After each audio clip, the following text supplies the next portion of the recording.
இன்று திராவிட முன்னேற்றக் கழகத்தில் தலைவர் முதலமைச்சர் மு.க. ஸ்டாலின் அவர்களின் தலைமையில என்னை நான் இணைத்துக் கொண்டேன்.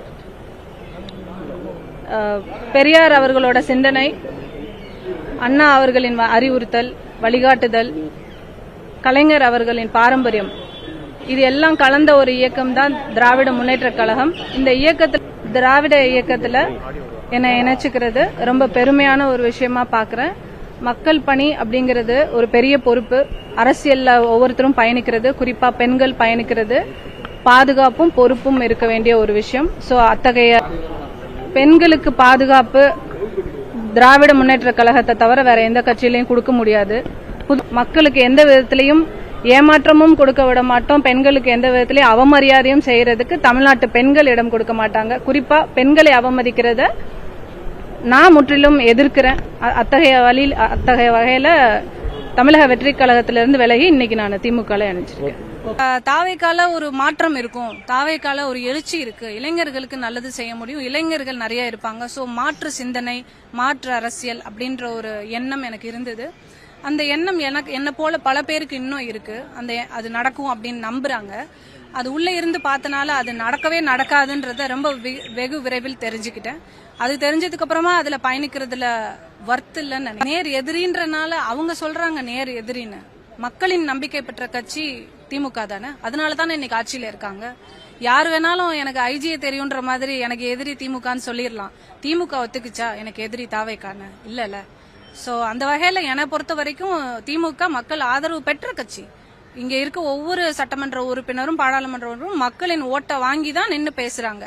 மக்கள் ஓட்டை வாங்கி இன்னைக்கு ஆட்சி அமைச்சு எல்லாரும் அமைதியா மக்கள் பணியை செஞ்சுட்டு இருக்கிற கட்சியை வீட்டுக்குள்ள உட்காந்துட்டே என் எதிரி அவங்க தான் அப்படின்னு சொல்லிட்டு போகலாம். பட் மக்கள் ஏமாளி இல்ல, மக்கள் விழிப்புணர்வோட இருக்காங்க, இளைஞர்கள் எழுச்சியோட இருக்காங்க.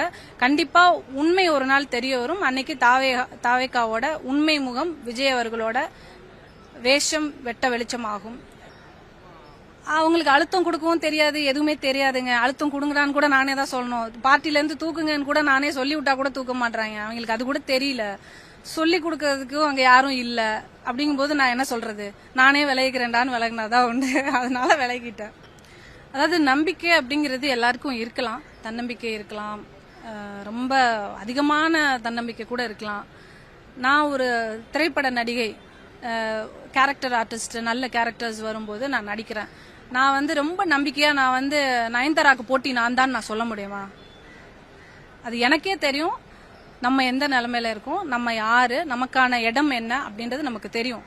நான் நயன்தாரா கூட போட்டி போடுறேன்றதுக்காக நயன்தாராக்கு நான் போட்டின்னு ஆயிடாது. அதே தான் தாவேகா தலைவர் விஜய் அவர்களுக்கும் சொல்றேன். நம்ம மோதிர இடம் பெருசு அப்படிங்கறதால நம்ம அந்த இடத்துக்கு வந்துட முடியாது. நம்ம உழைக்கணும். நம்ம அதுக்கான உழைப்பு, மக்கள் பணி ஈஸி கிடையாது. வெறும் வாய் வார்த்தையிலையும் மேடையில பேசிட்டு போறதும் அரசியல் கிடையாது. அரசியல்ன்றது பொறுக்கித்தனம் இல்ல, அது மிகப்பெரிய பொறுப்பு. அதை தாவேகா தலைவர் விஜய் அவர்கள் முதல்ல புரிஞ்சுக்கணும். மக்கள் பணியை செய்யறதுக்கு தயாராகுங்க முதல்ல, அதுக்கப்புறமா எலெக்ஷனை சந்திக்கலாம். நன்றி. எலெக்ஷன்ல நானும் உங்களை சந்திக்க தயாரா வரேன். என்ன நடக்குதுன்றது தெரிஞ்சா உள்ள போய் பேசலாமே, உள்ள என்ன நடக்குதுன்னே தெரியாது. தாவேகா வெறும் மர்மம். இத நம்பி ஊடகங்கள் கொடுக்கற ஹைப் இன்னைக்கு இது நடக்குது, அவங்க வந்துட்டாங்க, முதல்ல ஆரம்பத்துல இவங்க வர்றாங்க, அவங்க வர்றாங்க, இத்தனை மினிஸ்டர்ஸ் பேசிட்டு இருக்காங்க, எல்லா திமுக அமைச்சர்களும் வர போறாங்க, ஏன் விட்டா முதல்வரே வர போறாருன்றத கூட சொல்லியிருப்பாங்க. அவங்களுக்கு தெரியல எத்தனை சீட்டு ஜெயிச்சா நம்ம சிஎம் ஆகும் கூட தெரியல. எத்தனை தொகுதியில ஒரு முதலமைச்சர் வேட்பாளரா எத்தனை தொகுதியில நிக்கணும்ன்றதே பொதுச் செயலாளருக்கு தெரியல. பொதுச் செயலாளர் ஒரு மரியாதையா நிக்கக்கூடிய இடத்துல இருக்கணும் அப்படின்றது கூட அவருக்கு தெரியல. கார் பின்னாடி ஓடிட்டு இருக்காரு. சோ இந்த மாதிரியான ஒரு மனநிலையில இருக்கவங்க அரசியல் கட்சி நடத்துறது இல்ல, அவங்க குடும்பம் நடத்தவே தகுதி இல்லைன்னு சொல்றாங்க வெளியில. இவங்க அரசியல் கட்சி என்னைக்கு நடத்தி, என்னைக்கு ஆட்சியை புடிச்சு, இவங்க என்னைக்கு மக்களுக்கு நல்லது செய்வாங்கன்னு நம்ப சொல்றீங்க? தனிப்பட்ட வாழ்க்கை இருக்கும், எல்லாருக்கும் ஒரு ரகசிய வாழ்க்கை இருக்கலாம். இதெல்லாம் எத்தனையோ திருமணங்கள், மறுமணங்கள் நடக்கலாம். இதெல்லாம் யாரையும் சொல்ல முடியாது. அது அவங்கவுங்களோட பர்சனல். அதை யாருமே இங்க பேசல. இங்க உங்களுக்கான இடம், உங்களுக்கான இந்த இக்கட்டான சூழ்நிலையில இன்னும் 30 நாள்ல எலெக்ஷன், உங்களை முதலமைச்சரா உட்கார வைக்கணும்னு பெரிய ஒரு எழுச்சி, இளைஞர்கள் அவ்வளவு எதிர்பார்த்துட்டு இருக்காங்க. அத்தனை இளைஞர்கள் அத்தனை கேடஸையும் மூஞ்சில கரிய பூசின மாதிரி அவர் ஒரு நடிகையை கூட்டிட்டு வர்றது, ஆமா நாங்க இப்படிதான் என்னடா பண்ணுவீங்கன்னு கேக்குற மாதிரி இந்த செயல்பாடுகள்லாம் சின்ன பிள்ளைத்தனமா இருக்குது. சின்ன பையலுங்க பண்ற வேலை இது ஒரு லீடர் பண்ணக்கூடாது. அதை கூட இருக்கவங்களாவது யாராவது சொல்லி கொடுக்கணும். எல்லாருமே அவர் அழியணும்னு நினைக்கிறவங்க தான் அவர் கூட இருக்காங்க. அது விஜய் அவர்களுக்கு நான் ரொம்ப தெளிவா சொல்லிக்கிறேன். அவர் கூட இருக்கவங்க யாருமே அவர் முன்னேற்றத்துல இன்னைக்கு வெளியே வந்துட்டனால அவரை எதிர்த்து வரேன்னு கிடையாது.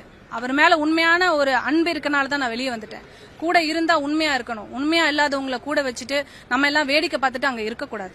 நான் உண்மையா இருந்தனால தான் நான் வெளியில வந்துட்டேன். நிர்வாகிகளுக்கு என்ன சொல்றது, எல்லாம் தொடர்ந்து ஒரு நம்பிக்கையோட பயணிங்க. எந்த ஒரு கட்டத்துல உங்களுக்கு இங்க இருக்கிறது ஒர்த் இல்லைன்னு தோணுதோ அன்னைக்கு உங்களோட முடிவை நீங்க எடுங்க.